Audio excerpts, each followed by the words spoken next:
शरीर रहे या ना रहे, देखो जितनी पावन भूमि में बैठे हो, अगर ध्यान देना हमारी बात।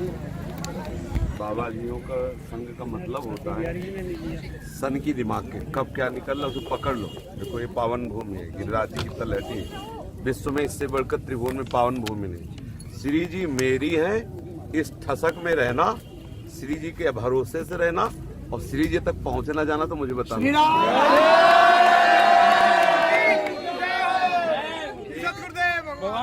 केवल ठसक रहे मेरी महारानी श्री राधा। तो आप इसका चमत्कार देख लें। हम अपने जीवन भर की बात करें, जो हमें जीवन भर में समझ में आया है, हमने देखा है, लाडली जी को प्यार देखा है, जब करुणा के समुद्र है, उनकी करुणा के बल से ही कहते हैं हमारी श्री जी हैं। बस ये बात बनी रहेगी ना, श्री जी मिलने में देर नहीं। हम साधन क्या करेंगे? पांच भौतिक शरीरों में आसक्त कलयुगी जीव नाना प्रकार की वासनाओं के जाल में फंसा हुआ, वो ऐसे दुर्लभ रस की प्राप्ति, दुर्लभ श्री जी की प्राप्ति, मेरी श्री जी है, इस बल से श्री जी की प्राप्ति में इतना भी बिल्कुल किंचित, ये मतलब हृदय की बात कह रहे हैं। अगर इतनी खसक में रहोगे ना तो आप इसका परिणाम देखोगे। श्री राधा किंकरी नाम लुठत चरण यो अद्भुता सिद्ध कोटि। मैं किशोरी जी की दासी हूँ, इस जो ठसक में है करोड़ों सिद्धियां उसके चरणों में लुटती हैं। पर ये ठसक रेमन रसकन संग बिन रंचनों के देते, बिना श्री जी की दासियों के ठसक आप ही नहीं सकती। चाहे कोई कितनी तपस्या कर ले, कोई कितना भी महिमा में योग साधन करे, ये ठसक नहीं आ सकती हमारी प्रियाजू। और ये ठसक आ गई कि हमारी प्रियाजू, आप मतलब इसका चमत्कार देख लीजिएगा। इस बात को मुश्किल से ही कोई समझ पाता है। हम अपने हृदय की बात कहते, क्यों इतनी बात हो जाए, हमारी लाडली, हमारी श्यामानी, हमारी, बस इसका चमत्कार दे। ये सूत्र है। जैसे क्लीम का कोई अर्थ होता है क्या? जो ठाकुर जी ने बंसी में रास के प्रारंभ में क्लीम शब्द का उच्चारण किया। क्लीम शब्द का मतलब होता है प्रेम। प्रेम का कोई अर्थ होता है? अनिर्वचनीय प्रेम स्वरूपम, अनुभव स्वरूपम, सूक्ष्मतरम, प्रतिक्षण वर्धमानम, जो प्रेम का स्वरूप है। ये जो शब्द है मेरी महारानी, इसका कोई अर्थ नहीं है। और जितने अर्थ हैं सब इसी में छुपे हुए हैं। जितने अर्थ, जैसे क्लीम एक शब्द है, इस शब्द से पूरे रास का प्रादुर्भाव हुआ। संपूर्ण गोपियों के हृदय में महान प्रेम का प्रादुर्भाव हुआ। आई ब्रजनाद सुनत बंसी रो। बंसी रो में जानते हो क्या हो रहा था? क्लीम। भागवत में आया, बंसी रो में हो रहा था क्लीम। तो आई ब्रजनार सुनत बंसी रो, गृहपति बंधु विसारे, दर्शन मदन गोपाल मनोहर मन सीता। क्लीम शब्द ने बावरा बना दिया पूरे ब्रज को। खग मृग पशु पंछी मतलब पर्वत द्रवित हो गए और चैतन्य जड़ को प्राप्त हो गए। जड़ मतलब विक्षिप्त हो गए, जो समाधिस्थ थे वो विक्षिप्त हो गए। विक्षिप्त समाधि को जड़, चैतन्य को चैतन्य जड़। ये क्लीम का चमत्कार। ये जो निज मंत्र है ना हमारा, ये निकुंज का अद्भुत चमत्कार। श्री प्रियाजू के सहचरी स्वरूप का प्रादुर्भाव करके वो रस, वो लीलाएं जो किसी के द्वारा भी नहीं देखी जा सकती। आप जो अपने वृंदावन नित्य विहार का रस है ना, ये किसी साधन पद्धति के द्वारा नहीं। ये ऐसे श्री रूपलाल गोस्वामी जी ने कहा कि मेरे बल श्री वृंदावन जाए निरंतर सेवत मोहन बन विनोद सुखदानी।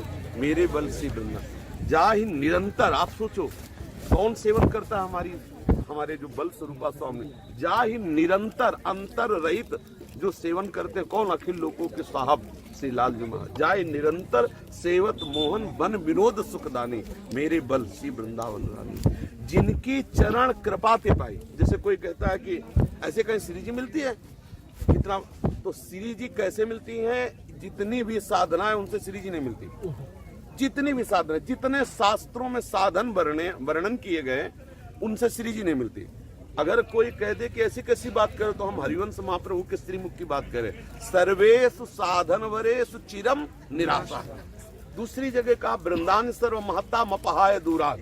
वृंदान सर्व महता मपहाय दूरात, वृंदाटवी मम सर्व प्रणयन चेता। बोले बड़े बड़े महत साधन और बड़े बड़े महत पुरुषों का त्याग करके वृंदावन का आश्रय लो। क्यों? बोले सत्तारणी कृत स्वभाव सुधारसो। जिनका स्वभाव है कैसा? जो सद्भाव वाले। क्या सद्भाव? या सद्भाव मेरी लाडली जी, गणत ना अपनो जान, ये सद्भाव है। मेरी लाडली जू तो क्या सब तारणी कृत स्वभाव सुधा रसोगम, जिनका स्वभाव है श्री जी का तार देना, चाहे जितना अपराधी हो, चाहे समुद्र के समान पाप करने वाला हो, स्वामी जी का स्वभाव सर्वेश साधन वरिष्ठिरम, किसी भी साधन में दम नहीं कि हमारी लाडली जी को खरीद सके। कोई तपस्या, कोई योग, कोई जहाँ ब्रह्मेश्वरादि सुदुरूह पदारविंद, सुदुरूह दुरूह ही नहीं, सुदुरूह पदारविंद श्रीमत् पराग परमाद्भुत वही भवाया। बड़े बड़े महापुरुषों के लिए जिनको सृष्टि में भगवान का दर्जा दिया गया, भगवान शिव, भगवान सुखदेव, भगवान नारद, भगवान शनकादि, बड़े बड़े महापुरुषों को भगवान का पद, वो बोले प्यारोढ़ क्षमते इन्हें सुखादि नाम पे ध्यान, ये नारदाजे सुकैरगम्यम वृंदावने वंजुल मंजु कुंजे तत्कृष्ण चेतो हरणैक विज्ञे मत्रास्त किंचित परमम रहा। ये अंदर ठसक आ जाए, मेरी भोरी, मेरी लाडली, मेरी किशोरी, अंदर मेरी राधा रानी, आप इसका चमत्कार देख लो, चमत्कार देख, मतलब अब हम कैसे बताएं, पर ये आएगी कृपा से ही। ये ठसक अंदर अंदर ठसक, मेरी श्री जी, मेरी लाडली, हमें नहीं चाहिए स्वर्ग पवर्ग मोक्ष, हम ब्रजवासी हैं, हम इस रज के उपासी हैं, हम लाडली जी के चरणारविंद के आश्रित, जो जितने भी परम धाम हैं, जितने भी धाम के सुख हैं, मोक्ष है, सब मुझे नहीं चाहिए। मुझे भोरी गोरी किशोरी के चरणों का आश्रय चाहिए और वो मेरी हैं। आप इसका परिणाम देख लेना। महाप्रभु कह रहे हैं दूरादपाश स्वजनान सुखमर्थ कोटिम सर्वेषु साधन वरेश चिरम निराशा। केवल तुम्हें एक बात करना है, पर जितने भी पारिवारिक सुख है सब लाडली जी के लिए आप बलिदान कर दो। जितने भी रुपए से प्राप्त होने वाले सुख है लाडली जी की सुख प्राप्ति के लिए त्याग दो, क्योंकि वो है ही नहीं सुख, उनमें फंसकर हम समय बर्बाद। और सर्वेषु साधन, जो साधनों से श्रेष्ठ पदवियां प्राप्त होती है लोक पर लोक, वो सब छोड़ दो और गोरी भोरी किशोरी के चरणों का आश्रय देखो क्या मिलता है। वर्षंत में वो सहजाद्भुत सौख्य धाराम, श्री राधिका चरण रेणुमा, सहज में अद्भुत सुख की वर्षा जो किसी साधना से होने वाली है। पर ये बात कृपा, जो कृपा पात्र जन है उन्हीं को समझ में आएगी, नहीं आएगी।